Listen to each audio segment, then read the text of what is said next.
I'm going to show you the best civilizations to play as in Civilization 7 for the antiquity, the exploration, and the modern age.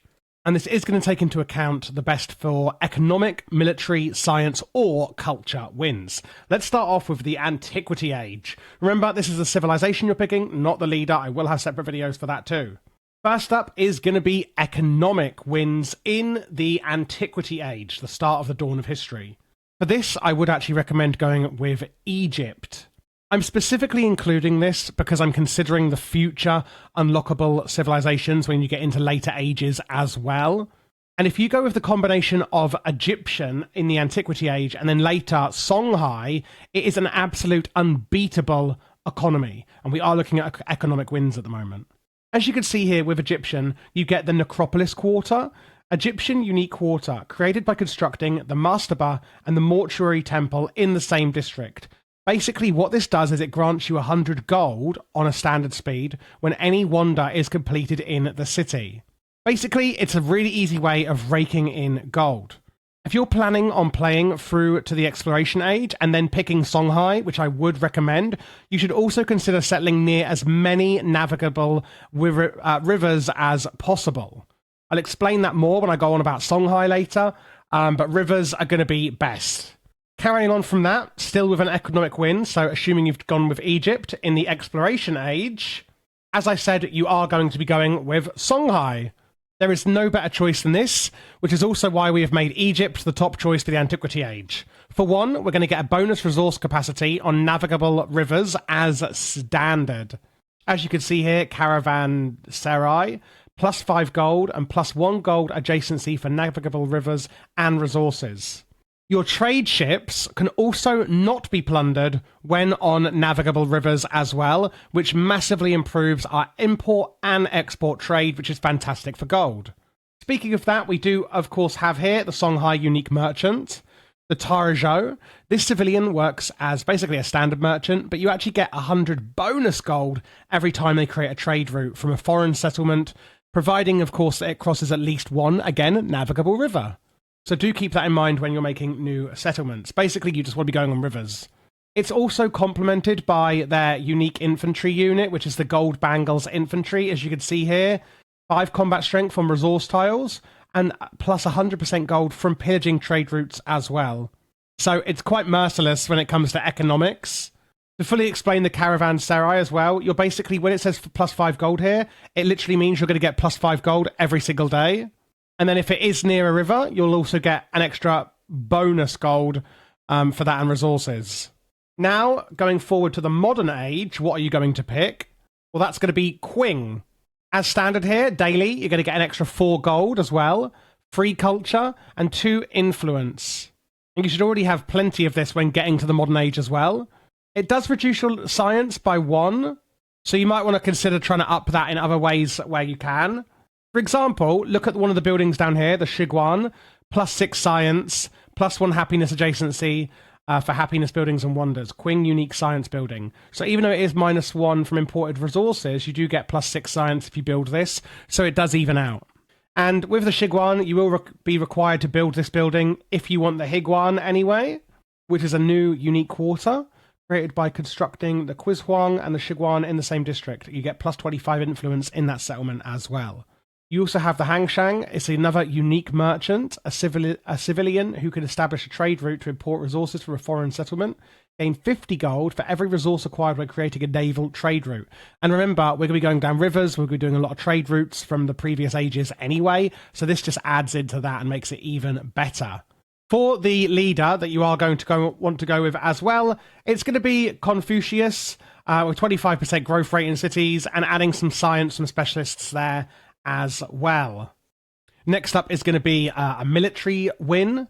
For your leader, you can go with Frederick Oblique or Baroque, depending on kind of which way you go there.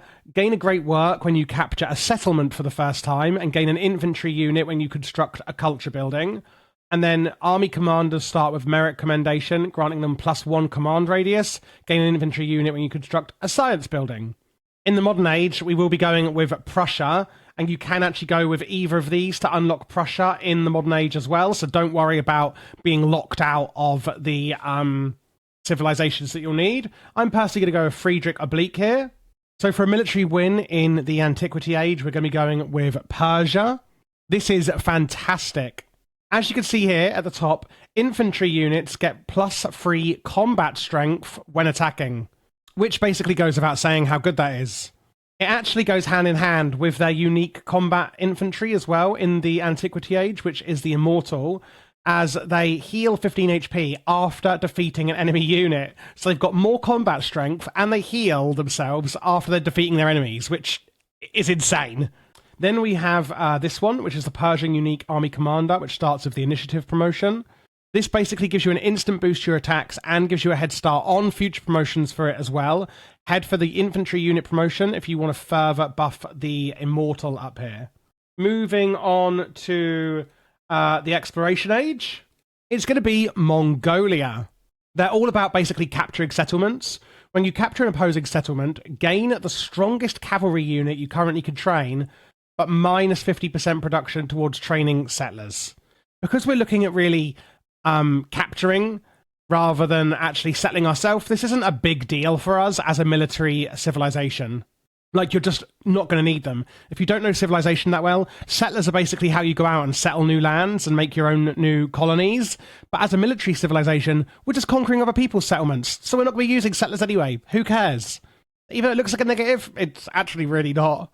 And the fact that when we do capture them, we're going to get our strongest cavalry unit as well, which it goes hand in hand again. Then we have their ranged unit, the Keshig, has +1 movement, so they can get around the map even quicker, and again heals 15 HP after defeating an enemy unit, just like in the prior age. Counts as a cavalry unit and ignores zone of control. The commander, Noyan, also gets 50% flanking to cavalry units in the command radius as well, which is pretty nice. And then I mentioned it before because of the leader we're taking, but in the modern age we are going with Prussia. The main draw for taking them when we get to this age is going to be Blood and Iron here. Units receive +1 combat strength for every unfriendly or worse civ relationship. And because we're going super military and everyone's going to hate our guts, this is actually going to work in our favour, being so hated around the globe in Civilization 7. Then we have the Hussar. Prussian Unique Cavalry Unit has +1 movement, +1 combat strength for every movement it has remaining. So once you get up close and personal with your enemy, they're actually really, really good units. I like them. Then we have the Stuka, which is a Prussian ground attack air unit. Again, +3 combat strength against land units. They are just a behemoth. So between those two units and any others that you're going to be having as well, with all that extra combat strength that we're accumulating, remember, you should be able to pretty much claim any settlement that you actually set your sights on. And that is it for building up the best military civilization you're going to get in Civ 7. Now moving on to science, we're going for IBN Batuta. Gains 2 wildcard attribute points after the first civic in every age. Gains some extra sight for all units, which is great for exploration. And gains a unique endeavour called trade maps that allow you to gradually see other leaders' explored areas. So, needless to say, really good at exploration there. Moving on to the Antiquity Age for science, it's going to be the Mayans. To make the most of it, though, you do need to really focus on vegetation. Their primary base stat is basically a 0.5 buff to science for adjacent vegetated terrain. Henceforth, you do need to really try and make the most of actually getting vegetated terrain near you for that science buff. Because of this, you really want to focus on getting this unlocked, which is the Kuna, the Maya Unique Quarter, created by constructing the Jalar and Kuna in the same district. Every time you research a technology, the settlement gains more production. So, and, you know, lots of science, lots of research, more production, that's a good thing. Make sure you do place it on vegetation tiles. That's going to get you +5 science per turn, +3 is standard, and an additional from actually being on the vegetation itself. Then what you do is you are going to build a wanda. So here's the actual Kunar itself here. This is where it explains what I've just said. You get an additional science per term for each adjacent wanda to it as well. And then by building the Kuna and another unique building, which is the Jalor that I mentioned, in the same district, you will unlock the unique Maya Quarter, the Uber, and that basically is going to increase the settlement's production for every technology research, like I explained. So basically, it's just going to make progressing much faster overall. In the Exploration Age, we're going with Abbasid. Now, you may think, oh, Ming, where is Ming? You may think Ming is actually best because it says +50% science in the capital. But Abbasid actually offers you a hell of a lot more, and that is down to its building, the Ulema, which is a unique quarter you get in the exploration age. Created by constructing the Masadra and the mosque in the same district, +1 science to all specialists in the city. So basically, you want to get loads of specialists. These can affect happiness in the city, but that's where the other half of the Ulema came in. The mosque itself is going to grant you 4+ happiness as a base stat, and an additional happiness point for adjacency to culture buildings and also wonders. So then when you combine those buildings in a city full of specialists and prioritise wonders in the surrounding tiles, you then are going to be getting a really, really good scientific victory. Then going on to the modern age, it's going to be Meiji Japan. I must say, all of the ones in science and modern age aren't like fantastic, like they were in, say, military with Prussia. But Meiji, I think, is definitely the best. When you overbuild a building, gain science equal to 50% of the building's production cost. So it's almost like it's going to like support your science win, but it's not really going to like barrel roll you into it, sort of thing. But that definitely is the best one, in my opinion. Lastly, it's going to be cultural, and you want to go with Trung Track, giving you some science and some levels on your first army commander, etc. It's a pretty good all-rounder, in my opinion. In the Antiquity Age, for a cultural expansion, you are going to want to go with Rome. They are really good at combat as well as cultural. As you can see here, right off the bat, culture is looking good. +1 culture on districts in the capital and city centres in towns. And +30% production towards building the Colosseum. Because imagine you are minding your own business, you know, chilling out, trying to do your cultural power. People might be coming at you from a military side, so it's not a bad thing that they are good at military as well. However, like I said, this is, of course, culture, not military we're looking at as a win. And as we said, they give 1 culture on districts in the capital and city centres in towns. From there, then, you want to try and work towards building the Forum, which is a unique quarter in the Antiquity Age, created by constructing the Basilica and Temple of Jupiter in the same district. +1 culture and gold for every unique tradition in the government. So, talking about the Basilica and the Temple of Jupiter, then, +4 gold, some more influence, and also happiness. +1 culture adjacency for happiness buildings and wonders as well. Once you do get later, you can also unlock Prussia in here as well if you do want to go into more of a military win. Up to you, of course. Going into Exploration Age, it is the Majafatit. I don't know how you say that. You're actually going to gain so all cities will actually gain the capital, except the capital will receive 1 specialist limit as well. So you can get more specialists everywhere apart from your capital. And each specialist is going to increase your culture. It will be quite a drain on your food and happiness, though, so do be careful of that. Just be aware of it. For extra culture boosts, there's the Pendana, Measure Physics Unique Missionary, a unit that has spread religion action. Receive 25 culture and gold when you convert a settlement for the first time. So when they're off spreading the good word of your culture and religion, you should be building the Kandai Bentar. +5 culture every day. +1 culture adjacency for coastal terrain, navigable rivers, and also wonders, which is quite a lot of different things that we could be getting extra culture from. We also have the Pura up here. Basically, when you build it, you receive an automatic relic. And by adding the Meru in the same district as the Kandai Bentar down here.